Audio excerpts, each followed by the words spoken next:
अस्सलाम वालेकुम दोस्तों। आज मैं आपको बताऊंगा इस वीडियो में जो कि लास्ट वीडियो से कनेक्टेड है ये वीडियो। और ये वीडियो में मैं आपको बताना चाहूँगा कि हमने DS-160 जो फ़िल किया B1 B2 वीज़ा के लिए, US वीज़ा के लिए, उसका जो नेक्स्ट पार्ट है वो है अपॉइंटमेंट बुक करना। अपॉइंटमेंट हम किस तरह से बुक करेंगे उसके मामले में उसके जो रिक्वायरमेंट या प्रोसेस है उसको हम आज मैं आपको सिखाने की कोशिश करूँगा या बताने की कोशिश करूँगा।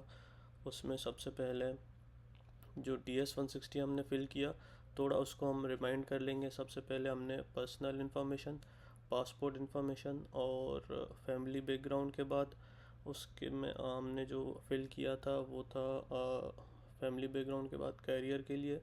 और ये सारे प्रोसेसेस के बाद फॉर्म हमने सबमिट कर लिया और उसका कंफर्मेशन पेज हमने सॉफ्ट में और हार्ड में संभाल के रखा। और उसके अलावा जो पूरा एप्लीकेशन फॉर्म था वो भी हमने संभाल के रखना है सॉफ्ट में। अपने आप को ख़ुद को ईमेल कर देनी है या फिर वो प्रिंट का उसमें कमांड दे के अपने पास सेव कर लेना है। ठीक है।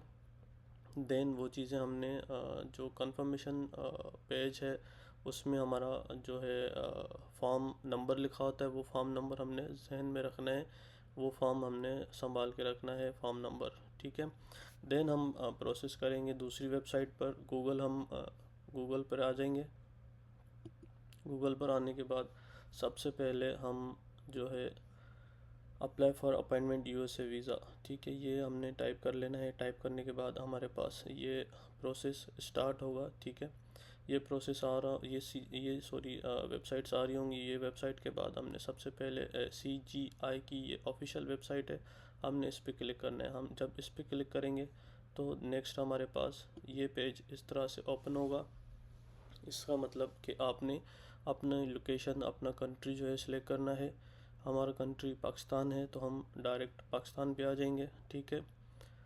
अल्फ़ाबेट अपना सिलेक्ट करेंगे। हमारा अल्फ़ाबेट ये है तो हम पाकिस्तान पे आ जाएंगे। पाकिस्तान के बाद हमने इस पर क्लिक करना है, पाकिस्तान पर। तो पाकिस्तान के बाद हमारा ये वाला जो है इस तरह से पेज ओपन होगा। इस तरह के पेज पर हमने लॉगिन कर लेना है।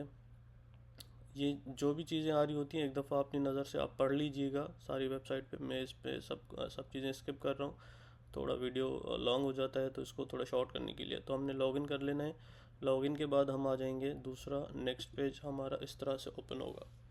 इस तरह में हम तो न्यू यूज़र्स होंगे या न्यू जो हैं वो लोग न्यू यूज़र करेंगे, पुराने लोग अपनी ID पासवर्ड लगाएंगे उनको।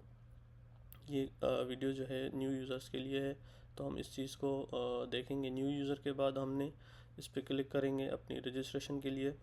रजिस्ट्रेशन के लिए अपनी सबसे पहले लोकेशन देख लेनी है, कौन सी लोकेशन है। पाकिस्तान हमने सेलेक्ट किया है। कभी कभार ये पाकिस्तान नहीं भी आ रहा होता है, कोई और कंट्री आ रहा होता है, तो सबसे मेक श्योर करना है कि आपने पाकिस्तान सेलेक्ट कर लेना है इस लोकेशन पे। इसके बाद आपने अपनी ईमेल लगानी है, first name, last name, password और कंफर्म पासवर्ड करके यहाँ इसको टिक मार्क करना है और सबमिट कर देना है। सबमिट करेंगे देन आपकी रजिस्ट्रेशन हो जाएगी। रजिस्ट्रेशन होने के बाद आपका दोबारा जो है ये पेज ओपन हो जाएगा। इस तरह आपने आ जाना है। यहाँ पे आपने दोबारा से लॉगिन कर लेना है। ID पासवर्ड आपने जो नया बना है वो आप लॉगिन करेंगे। उसके बाद आप दोबारा जो है इस तरह से एक पेज आपका लॉगिन हो जाएगा, ये पेज ओपन हो जाएगा। सबसे पहले यहाँ पे आपने ये सारी चीज़ें पढ़ लेनी है कि इस पर क्या क्या लिखा है। आपने सारी मेक श्योर कर लेनी है, एक दफ़ा अपनी नज़र से देख लेना है, पढ़ लेना है आराम से, इत्मीनान से। देन आपको प्रोफाइल अपडेट करनी है। प्रोफाइल अपडेट करेंगे। प्रोफाइल अपडेट सिंपल है, ज़्यादा इसमें प्रोफार्मा नहीं है। जिस तरह से DS-160 लेंदी था तो इसमें बिल्कुल शॉर्ट है। आपने अपना प्रोफार्मा लिखना है, डेट ऑफ बर्थ, नाम, लास्ट नेम, फर्स्ट नेम, और उसके बाद जो है आपने पासपोर्ट की डिटेल्स लगानी है, इस पासपोर्ट नंबर और एक्सपायरी और इशुएंस डेट। ठीक है। देन हमने उसके कंटिन्यू और सेव कर देना है उसको। और उसके बाद हम जो है नेक्स्ट हमारा जो प्रोसेस होगा वो न्यू एप्लीकेशन शेड्यूल अपॉइंटमेंट है, इसको हम सेलेक्ट करेंगे। ठीक है। इसके बाद हमने ये सारा प्रोसेस 1 बाय 1 जो है कर देना है। ठीक है। नॉन इमिग्रेंट वीज़ा के लिए हम अप्लाई कर रहे हैं तो हम इसको सिलेक्ट करेंगे। ये इस तरह से आपके पास आ रहा होगा, ठीक है। इसको हमने ओके कर देना है। ये तो एक दफ़ा पढ़ लीजिएगा, मेरा सब पढ़ा हुआ है तो आप एक दफ़ा देख लीजिएगा। ओके करेंगे, देन कंटिन्यू करेंगे।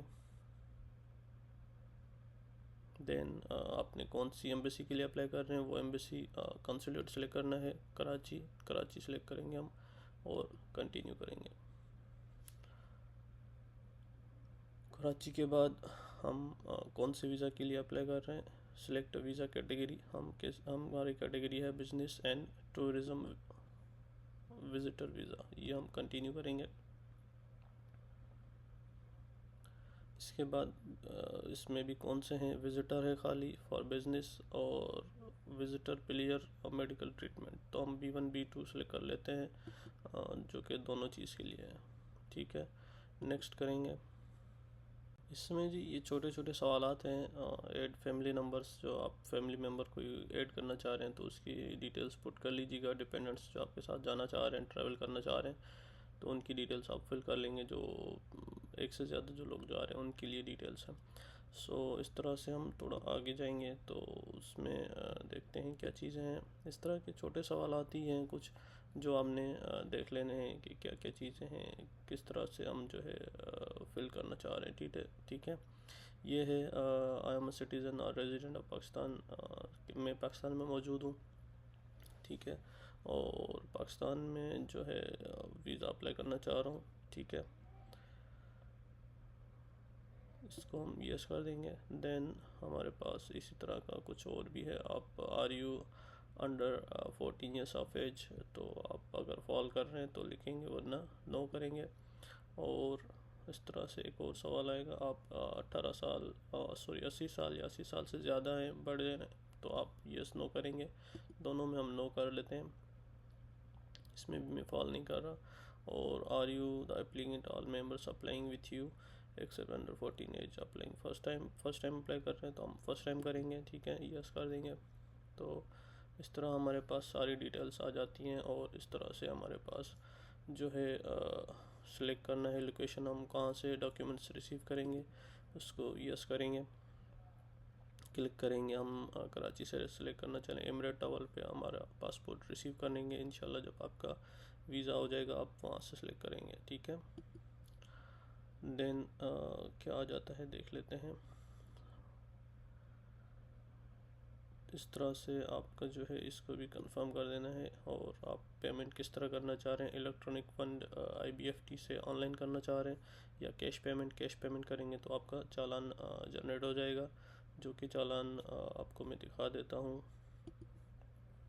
इस तरह से आपका चालान जनरेट हो जाएगा। ये आपने इसमें CNIC डिटेल्स पुट करनी है और किसी भी अलाइड बैंक में आपने पे कर देना है। अलाइड बैंक में पे करके अब दोबारा इसी प्रोसेस पे वापस आएंगे, लॉगिन करेंगे आईडी, और इस तरह से अपॉइंटमेंट बुक करेंगे। 2 या 3 अपॉइंटमेंट आ रही होंगी उस टाइम, जो वेट टाइम के बाद जो अपॉइंटमेंट होंगी, जो डेज़ होंगे वो आपको शो हो रहे होंगे, ठीक है।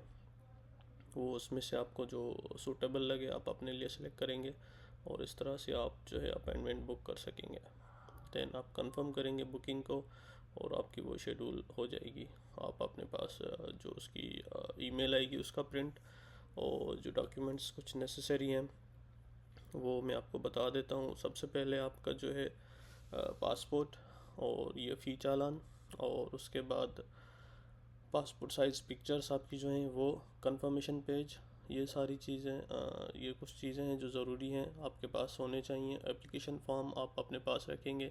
ये एक प्रोसेस के लिए, ये सारी चीज़ों के लिए एक आप अलग से माई क्लियर बैग जो है वो बना लीजिएगा, एक फ़ोल्डर बना लीजिएगा, आप अपने पास हार्ड में वो संभाल के रखिएगा। एप्लीकेशन फॉर्म जाने से पहले 2 से 3 दफ़ा या बीच में आप बार बार थोड़े गैप के बाद देखते रहिएगा क्या क्या चीज़ें आपने जो है उसमें देखी हैं, पुट की हैं, वो आपने दोहराते रहनी है, याद कर लेनी है। उसके बाद अगर कोई चेंजिंग आ जाती है, 9 महीने का ज़्यादा टाइम है, थोड़ा टर्म कुछ चेंजिंग आ जाती है, आपने जॉब चेंज की या कोई आप चीज़ें एडिट करना चाह रहे हैं, तो आप अलग से DS-160 फिल करेंगे।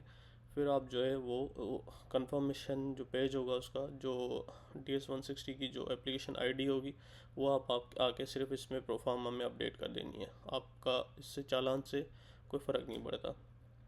आपका सिर्फ कंफर्मेशन पेज इस अपॉइंटमेंट पे अपडेटेड हो। ये कुछ ज़रूरी चीज़ें हैं जो आपको ज़हन नशीन कर लेनी है।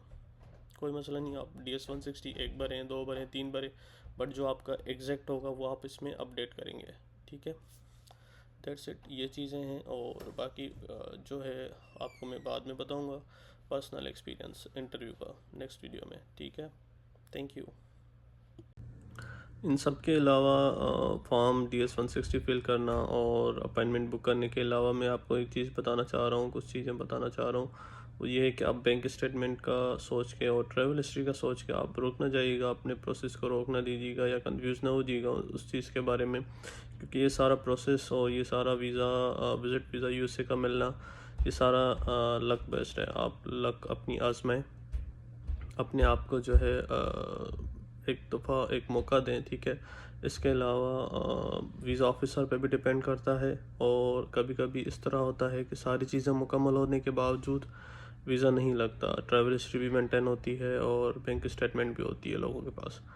तो ये कभी कभी ऐसा होता है कि फ़्रेश पासपोर्ट पर हमने लगते हुए देखा है वीज़ा, काफ़ी लोगों को फ़्रेश पासपोर्ट पर मिला है। मेरी कोई ट्रैवल हिस्ट्री नहीं थी, मेरी कोई बैंक स्टेटमेंट ज़्यादा नहीं थी, ना कोई मेरा कोई ज़्यादा ट्रैवल हिस्ट्री था। तो इन चीज़ों को आप देख लीजिएगा और रुक ना जाएं, प्लीज़ अप्लाई करें और अपने आप को एक अच्छा सा मौका दें। ठीक है, USA विज़िट करें और घूमें फिरें। Thank you.